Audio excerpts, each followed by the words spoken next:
എനിക്കത് വിശദീകരിക്കാൻ പറ്റുന്നില്ല. അത്ര ഒരു അവസ്ഥ മനുഷ്യ ജീവിയാണോ എന്ന് പോലും തോന്നാൻ പറ്റാത്ത തരത്തിലുള്ള, നമ്മൾ എങ്ങനെയാണോ ഒരു സ്കെൽറ്റൻ കാണുന്നത്, ആ സ്കെൽറ്റൻ്റെ പുറത്ത് ഇങ്ങനെ തൊലി ഉണ്ടെന്ന് മാത്രമുള്ള ഒരു, ഇത്രയും ക്രൂരമായി, ഇത്ര മൃഗീയമായി എങ്ങനെയാണ് ഒരു മനുഷ്യനോട് ഒരു ഒരു തൻ്റെ ഭാര്യയോട് ഇങ്ങനെ പെരുമാറാൻ മോളെ പോലും എടുപ്പിച്ചിട്ടില്ല.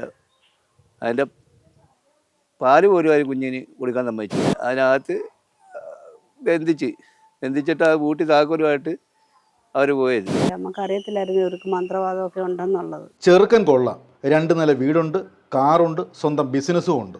തുളസിയും ഭാര്യയ്ക്കും ഇതിൽ കൂടുതൽ എന്ത് വേണം സന്തോഷിക്കാൻ? നിർധനായ തുളസി ഒക്കുന്ന പോലെ കല്യാണവും നടത്തി. തുഷാര എന്ന 22-കാരി ചന്ദ്രലാൽ എന്ന 26-കാരൻ്റെ വീട്ടിലേക്ക് യാത്രയായി. പിന്നെ തുഷാരയെ പുറലോകത്ത് ആരും കണ്ടിട്ടില്ല. സ്വന്തം മാതാപിതാക്കൾ തന്നെ കണ്ടത് 3 തവണ മാത്രം. 5-ാം വർഷം അവൾ ഭർത്തൃവീട്ടിൽ മരിച്ചു. ആ മൃതദേഹം കണ്ടവർ ഞെട്ടി. കല്യാണ സമയത്ത് 60 കിലോയ്ക്ക് മുകളിൽ ഭാരമുണ്ടായിരുന്ന തുഷാരയ്ക്ക് മരിക്കുമ്പോൾ വെറും 18 കിലോ മാത്രം. ആ പാവത്തിനെ പഞ്ചസാര വെള്ളം കുടിപ്പിച്ചും പച്ചരി കുതിർത്തു കൊടുത്തും കൊന്നുകളഞ്ഞു. എന്തിനു വേണ്ടിയാണ് ഈ നീചകൃത്യം ചെയ്തത്? ചന്ദ്രലാൽ എന്ന ഭർത്താവും അയാളുടെ അമ്മയും ചെയ്ത പ്രവൃത്തികൾ എന്തൊക്കെയായിരുന്നു? ഇപ്പോൾ ജീവപര്യന്ത ശിക്ഷ കിട്ടിയ ആ പ്രതികൾ ചെയ്ത ക്രൂരകൃത്യം എന്തായിരുന്നു? ഈ വീട്ടുകാരുമായിട്ട് ഫോൺ വഴി പോലും ബന്ധപ്പെടാൻ അവർ സമ്മതിച്ചിട്ടില്ല എന്നുള്ളതാണ് എനിക്കറിയാൻ കഴിഞ്ഞത്. അപ്പോൾ പല സന്ദർഭത്തിലും ഞാൻ ചോദിക്കുമ്പം പറയുന്നുണ്ട്, വിളിക്കത്ത് പോലുമില്ല, വിളിച്ചാൽ തന്നെയും അവൾക്കൊന്നും സംസാരിക്കാൻ പറ്റത്തില്ല. അത് സംസാരം കേൾക്കുമ്പം തന്നെ അറിയാം ചുറ്റിനും ആൾ നിന്നുകൊണ്ടായിരിക്കും വിളിക്കുന്നതെന്നുള്ള അറിയാം. അതുകൊണ്ടൊന്നും സംസാരിക്കാൻ പോലും അങ്ങനെ പറ്റത്തില്ല. അപ്പോൾ ഞാൻ പറഞ്ഞു, നിങ്ങൾ മകളല്ലേ, നിങ്ങൾ പോയി തിരക്കണം, അത് അങ്ങോട്ട് കയറ്റത്തില്ല, കാണാൻ സമ്മതിക്കത്തില്ല എന്നൊക്കെയാണ്. അങ്ങനെ ഇരിക്കുമ്പോഴാണ് ഒരു ദിവസം ഇങ്ങനെ പെൺകുട്ടി മരിച്ചു എന്നുള്ള വാർത്ത വന്നു. വാർത്ത വരുന്ന സമയത്ത് ഞാൻ എവിടെയോ ആയിരുന്നു. പിന്നെ പിറ്റേന്ന് രാവിലെ തന്നെ ഞാൻ ഹോസ്പിറ്റലിൽ പോയി. യഥാർത്ഥത്തിൽ ഇത്രയും ഇപ്പം 5-6 വർഷമായി കേസ് നടന്നു കഴിഞ്ഞെങ്കിലും ആ തുഷാരയുടെ രൂപം എൻ്റെ കൺമുമ്പിൽ ഇങ്ങനെ കിടക്കുകയാണ്. ആ മേശപ്പുറത്ത് കിടത്തിയിരിക്കും തുഷാരയുടെ രൂപം, ഞാനത് കാണുകയാണ്. നമ്മൾ എങ്ങനെയാണോ ഒരു സ്കെൽറ്റൻ കാണുന്നത്, ആ സ്കെൽറ്റൻ്റെ പുറത്ത് ഇങ്ങനെ തൊലി ഉണ്ടെന്ന് മാത്രമുള്ള ഒരു രീതിയുള്ളൂ. വളരെ, എനിക്കത് വിശദീകരിക്കാൻ പറ്റുന്നില്ല. അത്ര ഒരു അവസ്ഥ മനുഷ്യ ജീവിയാണോ എന്ന് പോലും തോന്നാൻ പറ്റാത്ത തരത്തിലുള്ള ഒരു രൂപമാണ് എനിക്ക് ആ കുട്ടിയിൽ അന്ന് കാണാൻ കഴിഞ്ഞത്. ആ ഒരു കുറേ ദിവസത്തേക്ക് എൻ്റെ മനസ്സിൽ ആ കുട്ടിയുടെ ആ രൂപം തന്നെയായിരുന്നു. പിന്നെ തിരക്കുമ്പം ഞാൻ അന്വേഷണം നടത്തുന്ന സമയത്ത് പറഞ്ഞ 21 കിലോ 21 കിലോ തൂക്കം മാത്രമേ ആ കുട്ടിയുടെ ആ ബോഡിക്കുള്ളൂ എന്ന് പറയുമ്പം എത്രമാത്രം ഭയാനകമായ രീതിയിൽ ആ കുട്ടിക്ക് ഭക്ഷണം കൊടുക്കാതെ ഒരു കുടുംബത്തൊരു പെൺകുട്ടി കഴിയുന്നു എന്ന് പറയുന്ന അവസ്ഥ ഒന്ന് ആലോചിച്ച് നോക്കാം. താലി കെട്ടിയ പുരുഷൻ, 2 കുഞ്ഞുങ്ങളുടെ അച്ഛൻ, സ്വന്തം ഭാര്യയ്ക്ക് ഭക്ഷണം കൊടുക്കാൻ സമ്മതിക്കുന്നില്ല. അപ്പോൾ ഈ വിഷയം അറിഞ്ഞു കഴിഞ്ഞാൽ ഞാൻ അവിടെ അടുത്ത പ്രദേശമൊക്കെ തിരക്കിയപ്പോൾ ആ വീടുമായിട്ട് ആർക്കും വലിയ സഹകരണം ഇല്ല എന്നുള്ള കാര്യത്തിലാണ് പറയുന്നത്. എന്തൊക്കെയോ കർമ്മങ്ങളും പിന്നെ പൂജകളും ഒക്കെ അവിടെ നടക്കുന്നതായിട്ടൊക്കെയാണ് അന്ന് പരിസരവാസികളൊക്കെ പറഞ്ഞിട്ടുള്ളത്. എന്തായാലും മനുഷ്യജന്മത്തിൽ ഒരാളിന് പോലും ഇങ്ങനൊരു തരത്തിൽ ഭക്ഷണം കൊടുക്കാതെ തൻ്റെ ഒപ്പമുള്ളൊരു സ്ത്രീയെ ഇങ്ങനെ പ്രത്യേകം കിടത്തുക, ഭക്ഷണം കൊടുക്കാതിരിക്കുക. അപ്പോൾ അന്വേഷണ റിപ്പോർട്ടൊക്കെ വന്നപ്പോൾ നമ്മൾ ഞെട്ടിപ്പോവുക ചെയ്യുന്നത്. ആമാശയത്തിൽ ഭക്ഷണത്തിന് ഒരു അംശം പോലും ഇല്ല എന്നുള്ള വിവരമൊക്കെ വരികയാണ്. ഈ ഇത്തരത്തിൽ എനിക്ക് തോന്നുന്നു ഈ അടുത്ത കാലത്ത് എങ്ങും ഒരു കേസോ എവിടെയെങ്കിലും ഒരു കേസ് റിപ്പോർട്ട് ചെയ്തിട്ടുള്ളത് നമുക്ക് അറിയാൻ കഴിയുന്നില്ല. അത്ര ഭയാനകമായ ഭീകരമായ രീതിയിലാണ് ആ കേസുമായി ബന്ധപ്പെട്ട കാര്യങ്ങൾ, ആ കുട്ടിയുടെ അവസ്ഥ നമ്മൾ മനസ്സിലാക്കുന്നത്. എന്തായാലും അതെല്ലാം കഴിഞ്ഞു. അപ്പോൾ തന്നെ നമ്മളെല്ലാം ഇടപെട്ട് കുട്ടികളെ ഇങ്ങ് കൊണ്ടുവരുന്നു. കുട്ടികളിപ്പോൾ ഇവരുടെ കൂടെ നിന്ന് വളരുകയാണ്. അതുകൊണ്ട് കുട്ടികൾ സമാധാനത്തോടെ വളരാൻ കഴിയുമെന്നുള്ളൊരു ധാരണ നമുക്കൊക്കെ ഉള്ളത്. എന്തായാലും കേസ് നടന്ന് അപ്പം അതിൻ്റെ ശിക്ഷയും കാര്യങ്ങളൊക്കെ എല്ലാം നിങ്ങൾക്കെല്ലാം അറിയാവുന്ന കാര്യങ്ങളാണ്. ആ പെൺകുട്ടിയുടെ അച്ഛൻ, തുഷാരുടെ അച്ഛൻ, തുളസി എന്നാണ് ഞങ്ങൾ വിളിക്കുന്നത്. തുളസി അപ്പം തന്നെ പറഞ്ഞു, ഇത്രയും കൊടുത്താൽ പോരായിരുന്നു ശിക്ഷ എന്ന തരത്തിലാണ് ആ ഒരു വാചകം എനിക്ക് കേൾക്കാൻ കഴിഞ്ഞത്. എന്തായാലും വളരെ വളരെ നമുക്കൊന്നും മനുഷ്യന് ചിന്തിക്കാൻ കഴിയാത്ത തരത്തിലുള്ള ഭീകരമായൊരവസ്ഥ നേരിട്ടാണ് ആ പെൺകുട്ടി ജീവിതം ആ പെൺകുട്ടിയുടെ തീർന്നത്. അത് എല്ലാ സമൂഹം ചർച്ച ചെയ്യപ്പെടേണ്ട ഒരു വിഷയമാണ്. കുടുംബമാകുമ്പം പ്രശ്നങ്ങളുണ്ടാകും. ചിലപ്പം ഇത്തരത്തിലുള്ള സാമ്പത്തിക പ്രശ്നങ്ങളോ അല്ലെങ്കിൽ മറ്റു തരത്തിലുള്ള പ്രശ്നങ്ങളൊക്കെ ഉണ്ടെങ്കിൽ വേണ്ടെന്നുണ്ടെങ്കിൽ വീട്ടുകാരെ വിളിച്ച് കൊടുത്ത് പറഞ്ഞു വിടുക എന്നുള്ളതല്ലാതെ ഇത്രയും ക്രൂരമായി, ഇത്ര മൃഗീയമായി എങ്ങനെയാണ് ഒരു മനുഷ്യനോട് ഒരു തൻ്റെ ഭാര്യയോട് ഇങ്ങനെ പെരുമാറാൻ എങ്ങനെ സാധിക്കുന്നു? അതിന് അയാളുടെ അമ്മ കൂട്ട് നിൽക്കുന്നു എന്നൊക്കെ പറയുന്നത് നമുക്ക് ചിന്തിക്കാൻ പോലും കഴിയില്ല. അതുകൊണ്ട് സമൂഹത്തിനും കൂടി ഈ കേസിൻ്റെ വിധിയും എല്ലാം ഒരു പാഠമായി തീരണം. വിവാഹ സമയത്ത് നമ്മൾ 20 പവൻ്റെ സ്വർണവും 2 ലക്ഷം രൂപ അല്ലെങ്കിൽ 3 വർഷം കഴിഞ്ഞ് 5 സെൻറ്റ് വസ്തു കൊടുക്കുക എന്നുള്ള ഒരു എഗ്രിമെൻറ്റ് എഴുതി കൊടുത്തതിന് ശേഷമാണ് വിവാഹം നടന്നത്. അങ്ങനെ എഗ്രിമെൻ്റ് എങ്ങനെയാണ്? മുദ്രപത്രത്തിലാണ്?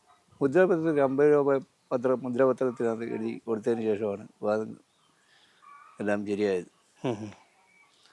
അങ്ങനെ വിവാഹം കഴിച്ച് 3 മാസം വലിയ കുഴപ്പമില്ല, നല്ല സഹകരണവും കാര്യങ്ങളും ഒക്കെ ആയിരുന്നു. ഇപ്പോൾ തള്ളയ്ക്ക് ഇച്ചിരി ക്ഷുദ്രപ്രയോഗമോ മന്ത്രവാദമോ അങ്ങനെയുള്ള ഏതാണ്ടൊക്കെ പരിപാടിയുണ്ട്. പക്ഷേ നമ്മൾ ഇവിടെ വന്ന് എന്നെ ആലോചിച്ച സമയത്ത് എനിക്ക് സ്വല്പം ജ്യോതിഷത്തിൻ്റെ വർക്ക് മാത്രമേ ഉള്ളെന്നാണ് അന്ന് അവർ പറഞ്ഞത്. അത് വെറും ഒരു ദുർമന്ത്രവാദത്തിനകത്ത് ആണ് അത് അന്ന് അവസാനിച്ചത്. അങ്ങനെ ഇവർ അവിടെ മന്ത്രവാദവും കാര്യങ്ങളൊക്കെ ആയിട്ട് കൂടുതൽ ആളുകൾ വരാനും പോകാനും തുടങ്ങിയപ്പോൾ അയലത്തുകാർക്ക് ബുദ്ധിമുട്ടായി. അങ്ങനെയാണ് അവർ കൊല്ലം കാഞ്ഞാവളിയിലെ വസ്തുവും വീടുമൊക്കെ വിറ്റുപോയത്. പിന്നീട് കൊല്ലം ഓയൂർ ഭാഗത്ത്, ഓയൂരിലാണെന്ന് തോന്നുന്നു, ഓയൂർ പറണ്ടോട് എന്ന ഭാഗത്ത് ഒരു 4 സെൻറ്റ് വസ്തു മേടിച്ച് അതിനകത്തായിരുന്നു ഇവർ താമസിച്ചുകൊണ്ടിരുന്നത്. അവിടെ വെച്ചാണ് മോള് മരണപ്പെടുന്നത്. ആ വിചാരക്രിയകൾ അവിടെ പലരും വന്ന് പോയിക്കൊണ്ടിരുന്നു. അവർ പലരും അവിടെ വന്ന് പോയിക്കൊണ്ടിരുന്നത് രാത്രിയിൽ. ഈ മോളുടെ അവസ്ഥ ഇവിടെ വീട്ടിൽ അറിഞ്ഞില്ലായിരുന്നു. നമ്മൾ എൻ്റെ മോൾ ഈ അവസ്ഥയിലാണെന്ന് നമ്മൾ അറിഞ്ഞില്ലല്ലോ. നമ്മളെ ആരെയും കയറ്റത്തില്ല, കാശ് ഇല്ലാതെ അങ്ങോട്ട് കയറരുത്. അത് മാത്രമല്ല അയലത്തുകാരെ പോലും അവർ ബന്ധപ്പെടുത്തില്ല. കാരണം 3 മാസമായപ്പോൾ എൻ്റെ ആദ്യത്തെ പ്രസവം നടന്ന സമയത്ത് മോളെ കുഞ്ഞിനെ എടുത്തതിന് ശേഷം എടുക്കാനായിട്ട് ചെന്നപ്പോൾ എടുത്തോ എന്നറിയത്തില്ല. അന്നാണ് മോള് നല്ല രീതിയിൽ ദേഹോദ്രവം ഏൽക്കുന്നത്. അതിനുശേഷം എൻ്റെ കുഞ്ഞിനെ അവർ മോളെ പോലും എടുപ്പിച്ചിട്ടില്ല. അതിൻ്റെ പാല് പോലും അവർ കുഞ്ഞിന് കൊടുക്കാൻ സമ്മതിച്ചില്ല. ആ രീതിയിൽ അവർ കഷ്ടപ്പെടുത്തിയത് എൻ്റെ മോളായിട്ട്. ഇതൊന്നും നമ്മളിവിടെ അറിയുന്നതില്ല, കാര്യമൊന്നുമില്ല. കാരണം എല്ലാം എൻ്റെ മോള് നല്ല സുഖമായിട്ട് ജീവിക്കുന്നു എന്നുള്ള രീതിയിലാണ് ഞങ്ങളിവിടെ. മൊബൈലിലൊക്കെ വിളിക്കാനൊന്നുമില്ലായിരുന്നു, ഫോണിൽ വിളിക്കാൻ. ഫോൺ വിളിക്കുന്ന സമയത്ത് സ്ത്രീധനം ആവശ്യപ്പെട്ടിട്ടുള്ള വിളിയല്ലാതെ വേറെ ഒരു. മോളുമായിട്ട് സംസാരിക്കാറില്ല അപ്പോഴും. മോളുമായിട്ട് സംസാരിക്കും. മോളെ ഇപ്പോൾ അച്ഛനെ വിളിച്ചാലും അമ്മയെ വിളിച്ചാലും ആരെ വിളിച്ചാലും സ്ത്രീധനപ്പണം മാത്രം ആവശ്യപ്പെട്ടിട്ടുള്ള വിളിയാണ്. അല്ലാതെ എനിക്ക് ഇവിടെ പരമാവധി സുഖമാണ്, നിങ്ങളാരും ഇങ്ങോട്ട് വരാതിരുന്നാൽ മതി, എനിക്ക് വേറെ വിഷയമൊന്നും ഇല്ലെന്ന് ഇങ്ങനെയൊക്കെയാണ് മോള് അന്ന് സംസാരിക്കുന്നത്. നമ്മൾ ചെന്ന് കഴിഞ്ഞാൽ അവൾക്ക് ദേവോദ്രവം ഉണ്ടാവുമോ അല്ലെങ്കിൽ അങ്ങനെയുള്ള എന്തെങ്കിലും എൻ്റെ കുഞ്ഞിന് സംഭവിക്കുമോ എന്നുള്ള രീതിയിൽ പേടിച്ചിട്ടാണ് ഞങ്ങൾ അങ്ങോട്ട് പോകാതിരുന്നത്. ഇങ്ങനെ ഒരു സംഭവം നടന്നത് ഭക്ഷണം പോലും കൊടുക്കാതെ, പിന്നെ എന്താണ് പഞ്ചസാരയൊക്കെ കഴിപ്പിച്ച് അങ്ങനെ എന്തൊക്കെ കേട്ടിരുന്നല്ലോ. അങ്ങനെയാണ് സംഭവം നടന്നതെന്ന് ഞാനെല്ലാം മരണശേഷമാണ് അറിയുന്നത്. പഞ്ചസാരലായനി കലക്കി കൊടുത്തും പച്ചില പറിച്ചു കൊടുത്തും ഒക്കെ പച്ചരി ഒക്കെ ഇട്ട് കൂത്തു കൊടുത്തും ഒക്കെ ആ കുഞ്ഞിനെ ഒരു രണ്ടാമത്തെ ഡെലിവറി കഴിഞ്ഞ കുറേ തന്നെ കുഞ്ഞിനെ കൊണ്ടുവന്ന് ഒരു ടിൻ ഷീറ്റ് പോലുള്ള ഒരു തകര ഷെഡ് ഉണ്ടാക്കിയിട്ട് അതിനകത്ത് 6 അടി കഷ്ടിച്ച് കിടക്കുന്ന ഒരു കട്ടിൽ, അത് മാത്രം അത് പഴയ വിലയൊക്കെ അങ്ങ് ഒളിച്ചിട്ട് അതിൻ്റെ ഫ്രണ്ടിൽ അവരുടെ മോള് താമസിക്കുക. അങ്ങോട്ട് അവർ താമസം മാറിക്കൊണ്ട് എൻ്റെ മോളെ മാത്രം അതിനകത്തിട്ട് പിന്നെ അതിനകത്ത് ബന്ധിച്ചിട്ട് അത് പൂട്ടി താക്കോലുമായിട്ട് അവർ പോയത്. അവിടെ ആരും താമസമില്ലായിരുന്നു. പഴയ വിലകളെല്ലാം പൊളിച്ച് അയലത്തുകാർ വരെ പേടിയായിരുന്നു. അയലത്തുകാരെ പേടിച്ച് അവരെ ഇതുപോലുള്ള കാര്യങ്ങൾ ചെയ്ത് എന്തെങ്കിലുമൊക്കെ പിന്നെ മന്ത്രവാദം നടത്തി അവരുടെ ആണുങ്ങളെ തളർത്തി കിടത്തുമെന്നുള്ള പേടിച്ച് അവരും പാവപ്പെട്ട ആൾക്കാർ അവിടെ താമസിച്ചുകൊണ്ടിരുന്ന അയൽക്കാർ. അപ്പോൾ അവരെ അങ്ങനെ ഭീഷണിപ്പെടുത്തിയിട്ടിരുന്നത്. അതുകൊണ്ട് ആരോ ഒരാൾ എൻ്റെ മോക്ക് ദേവോദ്രം വന്ന് വിളിച്ചു പോകുന്ന കേട്ടോണ്ട് ആരാണ്ട് വേലിയുടെ മേലിൽ കൂടെ എത്തി നോക്കിയതിന് ടിൻ ഷീറ്റിൻ്റെ കൊണ്ട് തന്നെ വേലിക്ക് പൊക്കം കൂട്ടി അതിനുശേഷം അവരെ ആരും അങ്ങോട്ട് അടുപ്പിക്കത്തില്ല. അഥവാ ആരെങ്കിലും അവരുടെ ശ്രദ്ധയിൽപ്പെട്ട് കഴിഞ്ഞാൽ അവരെ ചെന്ന് ഭീഷണിപ്പെടുത്തുകയും പിന്നെ വഴക്കുവരം ചെയ്യുന്ന ഒരു ജോലിയായിരുന്നു ചന്തുവിനുള്ളത്. അടുത്തുള്ള നാട്ടുകാർക്കൊക്കെ അറിയാമായിരുന്നു അല്ലേ ഇങ്ങനെ? നാട്ടുകാർക്ക് കംപ്ലീറ്റ് അറിയായിരുന്നു. കാരണം അവരെ ഇത് പുറത്തോട്ട് പറഞ്ഞു കഴിഞ്ഞാൽ അവരെ ഭീഷണിപ്പെടുത്തിയിട്ടിരുന്ന ഭർത്താക്കന്മാരെ തളർത്തി കിടത്തുമെന്നുള്ള രീതിയിൽ ഉള്ള ആവിചാരക്രിയകൾ ചെയ്ത് തളർത്തി കിടത്തും എന്നുള്ള രീതിയിൽ അവർ പേടിച്ച് ഒന്നും പുറത്തോട്ട് പറഞ്ഞിട്ടില്ല. എന്തായാലും ആ വിധിയിൽ സംതൃപ്തനാണ്. വിധി എൻ്റെ അഭിപ്രായം അനുസരിച്ച് അവർക്ക് അത് വന്നാൽ ആ വിധി കിട്ടിയാൽ പോരാ. തുഷാരയുടെ അമ്മയല്ലേ? അതെ. അമ്മ പറയൂ, തുഷാരെ കോണ്ടാക്ട് ചെയ്യാൻ ചെയ്തിരുന്നില്ലേ കല്യാണത്തിന് ശേഷം? വിവാഹം കഴിഞ്ഞ് 3 മാസം വരെ വലിയ കുഴപ്പമില്ലായിരുന്നു. പിന്നെ അവർ ആ സ്ത്രീധനം ചോദിച്ചും കൊണ്ടുള്ള വിളിയാണ്. നമ്മൾ അങ്ങോട്ട് ചെല്ലുന്നതൊന്നും അവർക്ക് ഇഷ്ടമല്ല. പിന്നെ എപ്പോഴും മിക്കവാറും ഫോൺ വിളിയുണ്ട്. വിളിക്കുമ്പോഴെല്ലാം നമ്മളെ മോക്ക് സുഖമാണെന്ന് പോലും ചോദിക്കാൻ അവർ അന്വേഷിക്കാറില്ല. അമ്മ എനിക്ക് സ്ത്രീധനം കൊണ്ടുവരണം, എനിക്കിവിടെ യാതൊരു കുഴപ്പമില്ല എന്നൊക്കെയാണ് പറയുന്നത്. നമ്മളെന്ന് വിചാരിച്ച് നമ്മളിനി ചെന്നാൽ ഒരു പ്രശ്നം ഉണ്ടാക്കണ്ടല്ലോ എന്ന് കരുതി നമ്മൾ അങ്ങോട്ട് പോകാതിരുന്നത്. നമ്മളറിഞ്ഞില്ല നമ്മുടെ കുഞ്ഞിനെ ഇങ്ങനെ ചെയ്യുമെന്നുള്ളത്. സ്ത്രീധനത്തിൻ്റെ കാര്യമല്ലാതെ വേറെ എന്തിനെങ്കിലും ഇല്ല, സ്ത്രീധനം ചോദിപ്പോൾ മാത്രമേ ഉള്ളൂ. അയാൾക്ക് മറ്റുള്ള കാര്യങ്ങളൊന്നും ചോദിക്കത്തില്ല. മോളോടൊന്നും സംസാരിക്കാനും അനുവദിക്കാറില്ല. ഈ 3 മാസം വരെ പോയിരുന്നപ്പം ഒന്നും അറിഞ്ഞില്ലായിരുന്നു. 3 മാസം ഇല്ല, അന്നേരം നമ്മൾ ചെല്ലുമ്പോൾ അവിടെ ജ്യോത്സ്യത്തിന് ആൾ വന്ന് ഇരിക്കുന്നതൊക്കെ കണ്ടിട്ടുണ്ട്. പക്ഷെ നമുക്കറിയത്തില്ലായിരുന്നു ഇവർക്ക് മന്ത്രവാദമൊക്കെ ഉണ്ടെന്നുള്ളത്. ഇതിപ്പം മനഃപൂർവ്വം ചെയ്തതായിരിക്കും അല്ലേ മോളെ? തീർച്ചയായിട്ടും അയാൾ മനഃപൂർവ്വം തന്നെ എഴുതിയ. രണ്ടാമത്തെ പ്രസവത്തിന് എൻ്റെ മോളെ ഹോസ്പിറ്റലിൽ കാണാൻ പോയത് ഞാനും എൻ്റെ സഹോദരൻ്റെ ഭാര്യയും കൂടിയായിരുന്നു. അങ്ങനെ ഞങ്ങൾ അവിടെ ചെന്ന് മോളെ വീട്ടിലോട്ട് കൊണ്ടുപോയിക്കോട്ടെ എന്ന് ചോദിച്ചപ്പോൾ അയാൾ വായി തുറന്ന് അസഹ്യങ്ങളെല്ലാം പറഞ്ഞു ഞങ്ങളെ. അത് കഴിഞ്ഞ് ഞങ്ങൾ തിരിച്ച് നീണ്ടകര ആയില്ല. അതിനു മുമ്പ് ഞങ്ങളുടെ ഭാര്യയുടെ പേരിൽ എൻ്റെ പ്രസവിച്ച് കിടന്ന മോളെ വിളിച്ചുകൊണ്ടുപോയി പോലീസ് സ്റ്റേഷനിൽ പരാതി കൊടുത്ത്. അതിനുശേഷം ആണ് ഞങ്ങൾ കൂടുതലും ഒരു സഹകരണം വലുതായിട്ടില്ലാതെ പോയത്. ഇപ്പോൾ വന്ന വിധിയെക്കുറിച്ച് എന്താണ് അമ്മയുടെ അഭിപ്രായം? വിധിയിൽ സന്തോഷമുണ്ട് എങ്കിൽ തന്നെ അവർക്കത് പോരാ എന്നുള്ള അഭിപ്രായമാണ്.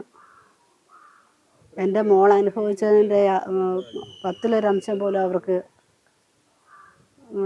കിട്ടുന്നില്ലല്ലോ.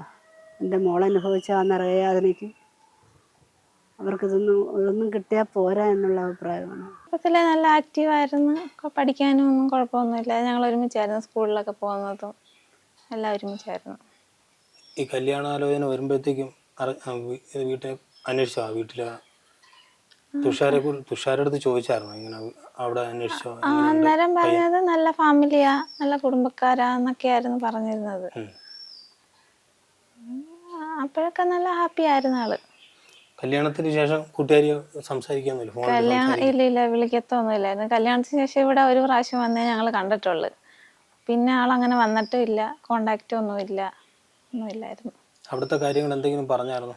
അവിടുത്തെ കാര്യങ്ങളൊന്നും പറയാൻ വരുന്നില്ലല്ലോ ഇവിടെ. അങ്ങനെ ഒരു പ്രാവശ്യം വന്നിട്ട് പോയതേ ഉള്ളൂ. പിന്നെ നമ്മളെ വിളിക്കത്തുമില്ല. അപ്പം പിന്നെ നമുക്ക് അവിടുത്തെ കാര്യങ്ങളൊന്നും അറിയാനുള്ള വഴിയില്ലല്ലോ.